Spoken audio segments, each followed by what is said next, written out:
Hello, everyone. I'm David Riggleman, Communications Director for the City of Las Vegas. Thanks for joining us for Access City Council. Coming up on this show, a new restaurant on Main Street is serving up American comfort food with a modern twist. And as vaping-related deaths and illnesses continue to rise in the United States, we tell you what local health officials are doing to educate and help the public.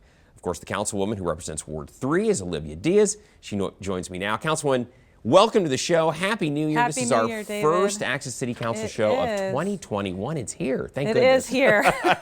We're a little relieved that Yes. 2020 is behind us. It was definitely a very different and I think difficult year for Sure many was. of us. A lot of curves thrown into our daily existence. But Sure was. we prevailed, we survived, we're resilient. And what's most important, I think it really brought out, again, the sense of community that we Yep. have Yeah. here in Las Vegas, Sure did. and that we're looking out for each other. Exactly. And we're here to help one another along in any way that we can. For sure. And of course, because of the pandemic, we are still socially distanced Yes. here. One of these days we'll get to sit next to each other again. Like but we right used now, to. exactly. Right Yeah. now we're sitting across the room kind of. Keeping you safe, keeping me safe. Exactly. And that's the message out there, folks. If we do that, then this thing will hopefully go away soon. We're on the horizon of that, I think. So, you know Ward 3 like the back of your I hand. do. You know, this I is your grew up in stomping Ward grounds where you 3. grew up. Yeah. For those of you out there that aren't exactly sure where Ward 3 is located, we're going to show you on the map.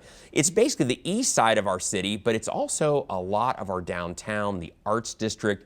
We're going to start off with that today because, boy, despite the difficult year 2020 was, there were some really exciting things that took place in your ward.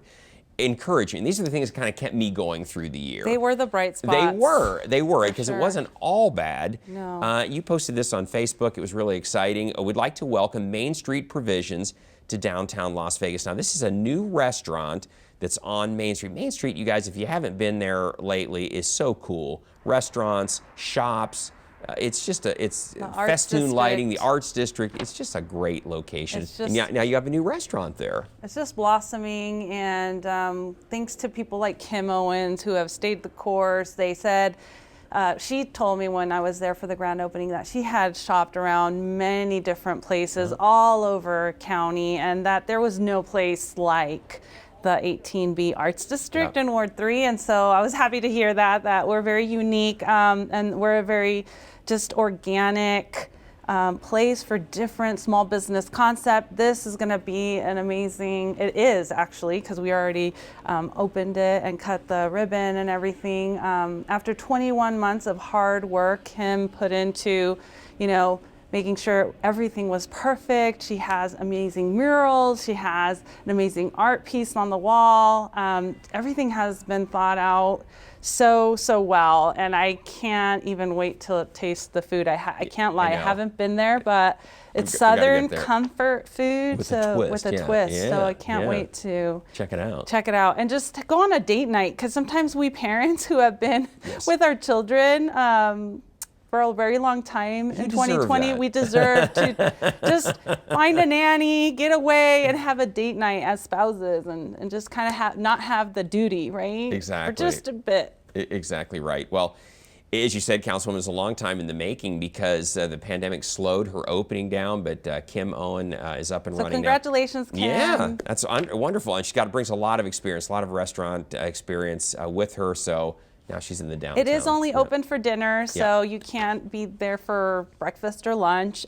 Hopefully, as things get better, she is looking to, make her hours longer, but it's by reservation right now. Right. So make sure Yep. you guys look up the information, give her a call, and, book your reservation. Main Street Provisions on Main Street, appropriately Yes. enough. Of course, Councilwoman, that was a very, a fairly small business, but now a lot of big businesses opened and blossomed in the heart of the downtown. The downtown is partially in Ward 5, partially in Councilwoman's ward of Ward 3.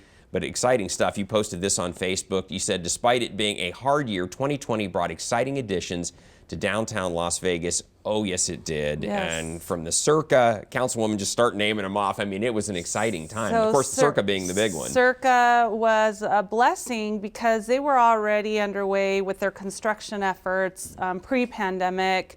And I think that by continuing with the project, it afforded many folks in our community the opportunity to continue to be employed. So it was a huge feat for them to continue to get through the construction phase and open their doors late October. And so welcome Circa to the downtown scene. We also saw additions to the D. Right? Or downtown Grand. Grand. Yeah, yes. that was pretty exciting as well. A lot of new additions there. A beautiful property as well. So more things for people to come see when they're downtown. In that same vein, since we're already on the Fremont side of things, we were able to complete our project Enchilada. And so that spans all the way Fremont heading east. And so we were able to refurbish a lot of the old signs. For sure. It's restoring a lot of the history of our city and making sure that that doesn't go away and that it's always part of our neon and our our part of our history. essence. Because I remember growing up, you know, we saw at the Circa, we had the Vegas Vicky gal, and then we had Vic also, Cowboy Vic. So a lot of us who grew up here, the Angel's another point of reference. Yeah, so in your ward, right in your ward. We you have Blue remember Angel. a lot of those things. The Angel was also something that kind of came as a blessing right there in the 3 points. She was installed this past year permanently after being brought back to her original beauty. And then we had additions like You or Me Sushi to the Arts District. We had Main Street Provisions. We had Good Pie. So there's so many. Cerveza also opened their doors. So there's so many cool places. And as you said, Councilwoman, kudos to the business owners that stuck it out through the pandemic. It would have been easy just to say, you know, this is never going to happen, but they persevered. And we're so glad because eventually we're going to get through all this, and now we're going to have some great places that we can really enjoy. Exactly. So thank you.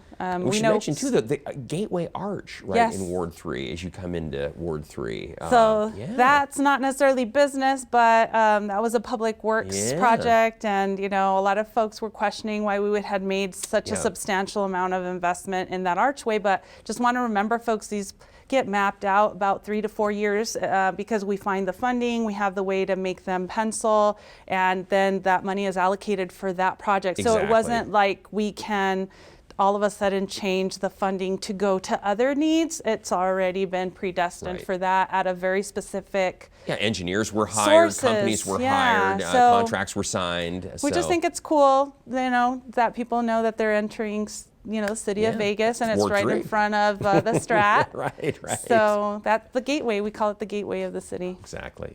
Very nice. So, again, despite some of the memories we've had of 2020, not everything was bad. There was some exciting stuff that did happen out there. And I know that they mentioned that a lot of people try to capture a cool selfie right under the archway. Right. And there's hopefully a future project that will make that even more attainable. Right. We're working on that. We're working on that. So, well, Councilwoman, we just left the holidays. They were just happened, and you posted this on Facebook. It was great. I'm proud to have been part of a successful 21st annual Christmas in El Barrio. Many thanks to the Mexican Patriotic Committee and the many volunteers and sponsors who help bring smiles to hundreds of children. Now, Councilwoman, I have to tell you, I didn't realize this event this year was going to be as big as it turned out to be. But look at this video, everyone. This was a big production. It was a big event. There were families waiting out there many hours before we started the distribution. They got a nice little goodie bag from my council office. We partnered with the Mexican Patriotic Committee, who has been doing Christmas in El Barrio for 21 years now. And we joined forces to bring it to the community out of Gary Reese Freedom Park, and we wanted to do it contactless, so everything was being deposited in folks' you know, trunks. Sometimes their trunks couldn't open, so we were handing things through their window. We make things work as best as we can, but super excited that they got their goodie bags, they got their toys, and then the Culinary Academy and 3 Square Food Bank came through for us big because they gave us over 1,500 meals to distribute. That's the big point in all this, over 1,500. That's incredible. So we're so happy. How long were you out there all day? And I was there, let's say 8:30 to 1 p.m. on the 24th. Wow. But my amazing staff and the Mexican Patriotic Committee and volunteers stayed until the food was distributed to everybody. And so we had pastors come and they picked up some parts of the food boxes that were left to then help distribute to their congregations. So we're just so thankful for. Also, we had the Las Vegas the Hispanic Las Vegas Peace Officers Associations who participated. And there's so many others that I can't name, but I want to thank everybody because it made the day really special the day before Christmas. Exactly, perfect timing. Yeah, for both the kids and the families. Yeah, well, kudos to all of you. That's a big undertaking. 1,500 of anything is a lot, and you didn't stop there though, because you also posted this on Facebook. You said, "That's a wrap. 500 families served today. Thank you, Culinary Academy of Las Vegas, the Las Vegas Peace Officers Association, Desert Pines High School families, and volunteers for your support." Now, this was another major event that you had. This was a food distribution primarily. Yes, so this was a little before the holidays, about mid-December. We partnered with the principal at Desert Pines, and we had 500 meals. It's about 40 pounds of produce and meat that we are distributing to each family. It has things like cabbage, zucchini, beans, rice, and a pairing of protein. And I'm not probably enumerating everything else. There's onions and stuff. So it's really nutritious things that people can whip up and be able to provide a very yummy, delicious meal for themselves and their kids. And I'm so happy that we had the support of principals to help us distribute the information about this pop-up food event that we had. And so it was on a Monday, so we know they sent it on Friday, but we asked that they resend the information on Monday morning, and we did get the turnout, and thankfully all 500 meals were distributed. Well, we're so terrific. Happy. And obviously that made a big difference, I'm sure, to many people as they headed into the holidays. And I want to thank Scott Edwards, who was there, who helped us also place the meals from the Las Vegas Peace Officers Association. He was part of the work, and we were like alternating. You take that car, I take the next. So 500 is a lot too. That lift the trunk, place the food, and then you got the next one. And then we were alternating roles, but it was cool. Just try counting to 500 of anything, and that's a lot of work. And again, that's a huge thanks to the Culinary Academy for it. Yeah, kudos everyone. That's super. Councilwoman, let's shift gears, maybe talk a little bit about transportation. Hey, want to let everybody know there's a new traffic light in Ward 3. So if you get near Charleston and 8th, be on the lookout for it because it's new. We just turned it on. It's my very first one that I got to see activated. So you usually see it flashing red right before it actually goes red, yellow, green. I was happy to kind of get versed in what goes into putting a traffic control box together, and then to learn that this is the 621st traffic light that the city of Las Vegas has installed in all the city, and there's still more coming to you soon. But I know the residents of the adjacent neighborhoods are so happy because now pedestrians and cars can safely you were telling me that. cross this very busy intersection, because just on the other side of that street is legal aid to the left. Right. And I hope that something magnificent comes to that old U.S. Bank building. It's been vacant for a little bit. But it's going to be a lot safer now for drivers and for people crossing there. Yeah, for sure. I think safety is the most precious thing. We want to make sure that everybody is being able to protect one another, whether you're in a vehicle or not. And drivers, if you haven't been in that area in a while and you're not expecting that light to be there, there is a traffic signal there now. So just be on the lookout for that. Be paying attention. So. Exactly. And then, Councilwoman, speaking of transportation, we wanted to hear from the public related to the RTC. They were looking for information about putting in a high-capacity transit system along Maryland Parkway. Now, this would go from the airport area all the way into Ward 3, into the city, exactly, right into the downtown. And so they were trying to get feedback, right, on what would people use if we were to build something there, correct? Yeah, and they're trying to not only make it about transit, David, but also how can we bring in and be smart about the development that goes with putting that transit line. And so they're really wanting to say, hey, community, what are your needs? What's lacking? How can we do more of a multi-pronged project that helps the community that's adjacent that transit corridor. So they're looking for your input and seeing what commercial activities and spaces are lacking. What would you think would pair up nicely with this transit line, so that we could think about development of that corridor as well, and how can we bolster its productivity in terms of getting people to use the transit system, but also to make it convenient as you're walking to it or getting to and fro. Maybe people are going to be more apt to use it if it has those amenities along the corridor. And if it's just around the corner from where you need to go home or where you left your vehicle, it just makes things convenient and expedient for you. So we want your input. We don't want to just make decisions in a vacuum and say this is what the community needs. We really need to hear from the community so we can pair it. Yeah. Do you have any idea what councilwomen and people are saying so far? Do they want a light rail system? Are they happy with buses through there? Kind of what are you hearing along those lines, or it's still just a little bit of everything? I think people are excited to hear that there may be alternatives to more efficient, expedient transportation, safe transportation. A lot of people are worried about also our carbon footprint. So there's so many people who maybe want to do more of a cyclist thing but are scared to actually be a cyclist in traffic. And so maybe, I just think everybody's trying to look for different alternatives. And, we know that there's also another transportation alternative that is going to be tunneled potentially underneath us with the loop. So I just think everybody's excited to hear that we're analyzing because we realize that a lot of my constituency does have to rely on the bus. Correct. But sometimes it's not as expedient. You don't get, and so that's why when the Ubers and the Lyfts came along, I mean, you can get a car, you can get there faster versus a bus, but it's way more expensive. So how can we get the transportation needs met of a community at a price point that's right as well? I think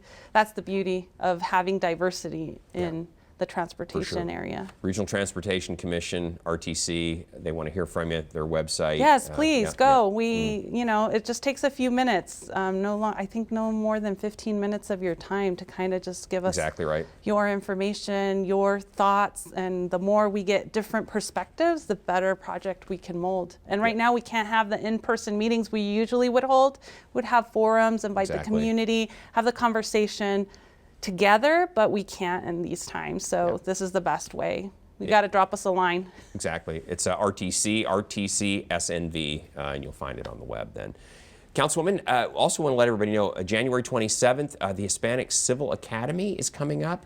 Tell everybody what that is. It's a partnership with Metro? Well, it's Metro. Metro runs it, and I went through it many years ago when I was maybe a sophomore state legislator. So we're talking about 2012, 2013 when I went through this academy. And it's in Spanish, and it teaches our community about what are the roles and responsibilities that Metro police officers have, why do they have to carry it out, but also what are our rights as citizens. So when we get stopped for traffic citations or, for whatever issues, what rights do we have as citizens, and what should we be asking?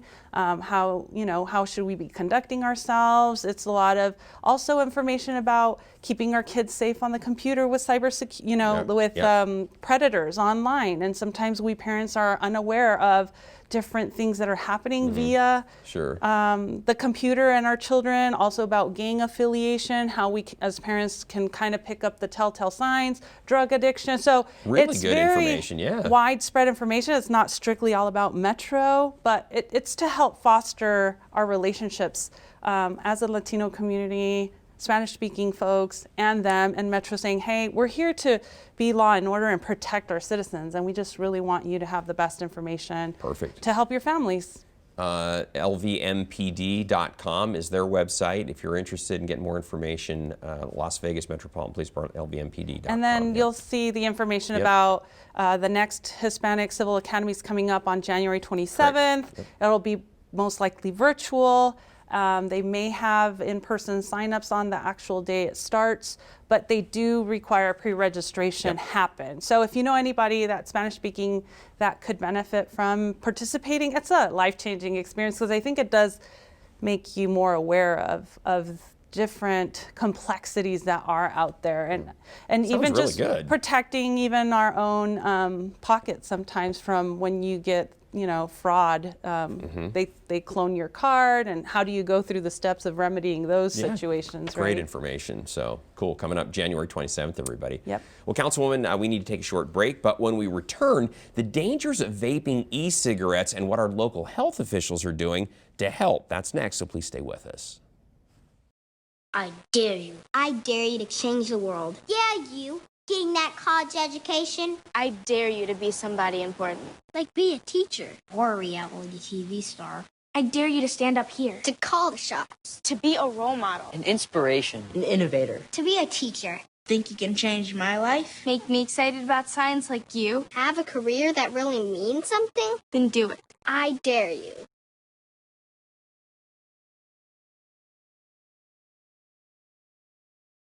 Welcome back, everyone. Teen e-cigarette use has increased alarmingly in the United States in recent years and remains a public health issue that's affecting our communities. With us today to talk about help and resources available is Nellie Palais from the Southern Nevada Health District, and she's here to tell us this is really a bigger concern than you would think, isn't it, Councilwoman? You think, well, it's not smoking exactly, but it's still dangerous. It is quite dangerous, and we're seeing that the effect on our teens' lungs is something that comes with consequences, because they're so young and they're already vaping, and sometimes the products in the vaping is not necessarily the best for their lungs and the development. So want to make sure pandemic, that they're aware, yes, especially we know that this COVID-19 affects certain organs more than others, and one of those major organs are lungs. So we want to make sure. Also, I was recently in a doctor's visit with my father, and he said that if he could, recommend one bad habit for people to kick, it would be smoking. And so when I thought about who should we bring to this access, perfect. Nellie was who came to mind, because one, we're in a new year. Sometimes we're trying to start the new year stronger and healthier. And I think kicking a bad habit like smoking and bringing awareness to this as parents as well, about maybe our kids vaping and we don't even know it. Yep. So thank you so much for accepting to be here, Thanks, Nellie. Nellie, there's this impression out there, the Councilwoman is saying there's this impression that, well, since it's not smoking exactly, it's vaping, it's somehow, there's this myth that it's safer, but far from the truth, right? That's correct. First of all, thank you for having me to share a little bit of information with our community about the dangers of vaping and, of course, of smoking. But yes, as you said, vaping is not harmless. It is not safe. And there are many dangers associated to youth vaping. It has actually risen 78% in the last year. Wow. So that's pretty alarming.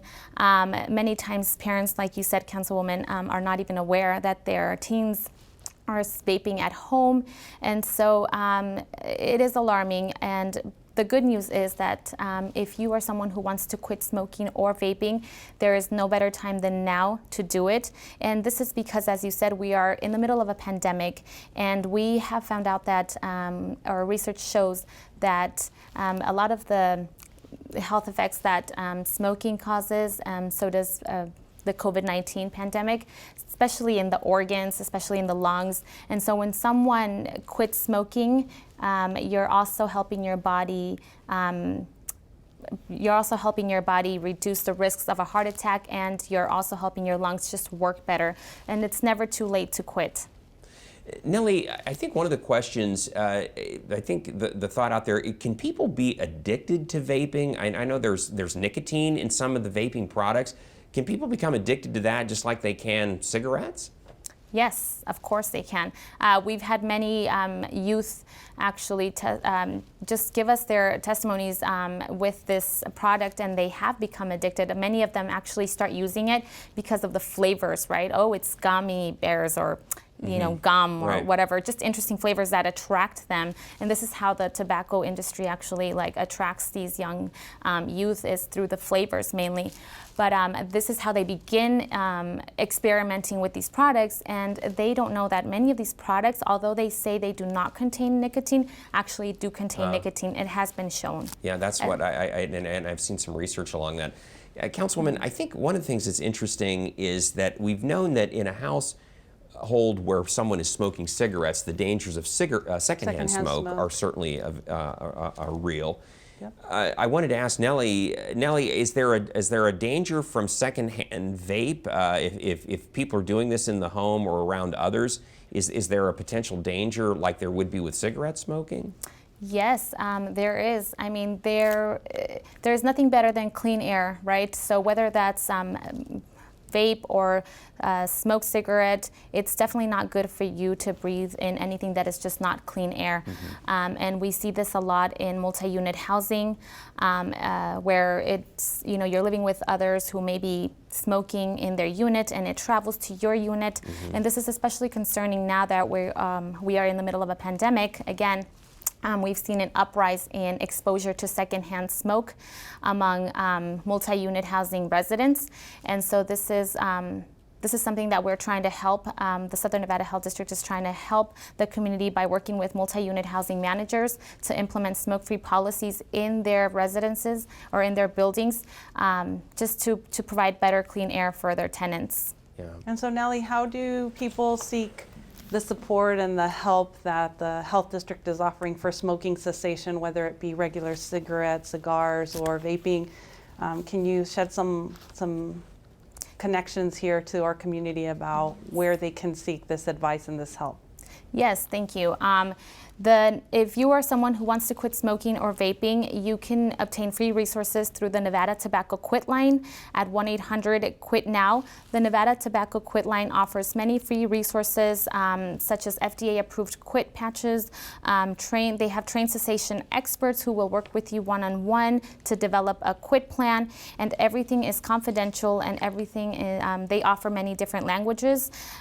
Something that we also notice is that many minority populations lack access to these resources. So what we are doing is we have implemented a new program that we are excited about. It's Por mí, por ti, por nosotros, Viva Saludable. And we want to try to reach our Latinx community with this program so that they can access the tools and resources necessary to help them quit smoking or vaping. Great information. Well, Nellie, thanks so much. I wish we had more time. We're running out of it, but we could talk about this obviously for a long time, Councilman. Great topic. So timely. Nellie's point being that with the pandemic, everybody's kind of, cloistered more inside Indoors. now. Yeah, so we have to be aware of our actions and how it can have an impact on those that are around us. Absolutely, absolutely. Well, folks, unfortunately, we are just about out of time here, but we always want to hear from you out there. So if you have something you'd like to share with Councilwoman Diaz, you can find her on Facebook, Twitter, and Instagram. You can also contact the Councilwoman at 702-229-4623 or send her an email at odiaz@lasvegasnevada.gov, and she or her great staff will get right back to you. Nellie Police, thank you so much for being on the program. Wonderful job today. Keep up the good work at the Southern Nevada Health District. Councilwoman, you are on the Health District Board. I am on the board, so you're obviously helping getting the word out too, so good for you as well. So look forward to having you back in the future, 6 weeks from now. Nellie, we'll talk to you maybe again in the future with another update on how things are going with trying to get people to cease smoking and vaping. That'd be great. Thank you. All right. Well, everyone out there, please don't miss our next show beginning on January 28th with Ward 2 City Councilwoman Victoria Seaman. You can now catch all of our KCLV shows on Apple TV, Roku, and Amazon Fire. And don't forget, you can watch us live on the internet at kclv.tv. Thanks for watching, everyone. We'll see you next time around. Please stay safe, everyone.